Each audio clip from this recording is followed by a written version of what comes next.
when you look at this idea of disengagement and you think about the people and the human aspect, how is the work that you do as VP of Learning and Development at ServiceStar Consulting, how has that influenced your thinking and writing? I mean, you connect this back to this coffee conversation.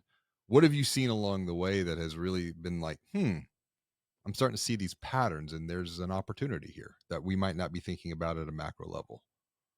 Yeah, my wife, her family suffers from uh, at the end of the life, you have dementia problems, or maybe you have Alzheimer's. And some of the research out there says that if you buy a sauna and you sauna every day or for 5 minutes a day, that decreases your chance of having kind of that happen at the end of your life. And so that's really kind of where this little idea came from, which was, so what is a sauna? Well, I go into a sauna to apply pressure on my entire system. It actually says you shouldn't go into a sauna if you're stressed out. The whole point of a sauna is to apply stress to your body to give it a different response, a better response, a pro health response. And even in the Marine Corps, my dad's an Army Special Forces Ranger. They would put you in situations of applied stress, and they would teach you how to work in that applied stress to be able to make you a better performer under stress. One of the things that they teach professional athletes is a breathing technique. Mm, Your mind's kind of an interesting thing. It will focus on what it wants to focus on, but you can teach your mind to focus on breathing in a sauna to get better results. And it actually, that practice of breathing in a sauna prepares you for when you're on Team USA and you're training to go over to Latvia and ice fish in a country you've never been in before. And it's snowing and the Baltic Sea snow is hitting your face, and you're running from one side of the field to the other, and your heart's racing, you're gasping for breath, and you realize, okay, this is a sauna moment.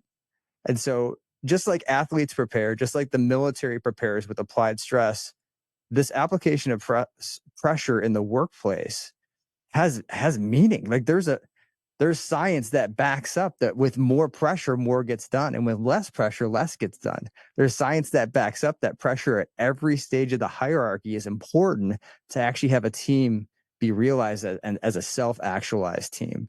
We're winning every day.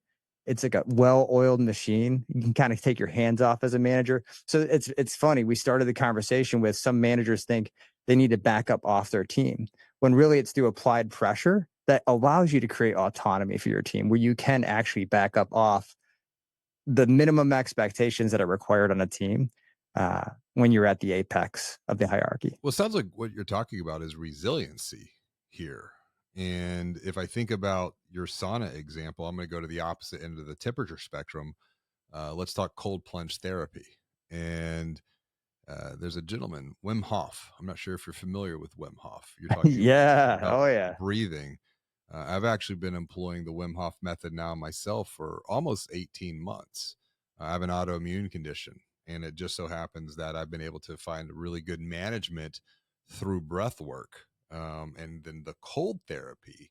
Because back to your point, the mind and focus, it it builds up the adaptation muscle, the AQ, the adaptability quotient, which, if you think about everything that we've experienced from 2020 to now, uh, we one could make an argument there's been more change within the last 4 years or so than what many of us have experienced within a decade, yet alone perhaps even over the course of a career for those that have been working for 30 or 40 years.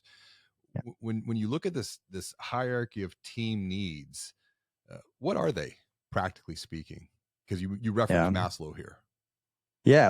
So let's build on the resiliency model. So if you can imagine, it's a podcast, so maybe close your eyes. If you're driving, don't close your eyes. But a hierarchy is typically a triangle, right? And on the very bottom of the triangle is the base, the foundation, if you will. See, our mission at ServiceStar, we help credit unions by inspiring transformational change. That mission that I've committed to memory is something that is at the base of every hierarchy of team needs. It's your purpose statement. It's your why. If you're a big fan of Simon Sinek, what what actually creates this hierarchy, what this hierarchy actually stands on is a foundation of just missional leadership. And so if you don't have that in place, the hierarchy doesn't stand. So that in and of itself is the beginning. Then let's build the hierarchy. So with the mission of your team, I'm, doesn't have to be the actual organization. I want to pause you It real could be your fast. I want to yeah, pause you sure, yeah. before we get too far ahead, because I think the foundation really is key. And I don't want to gloss over this because it is easy to think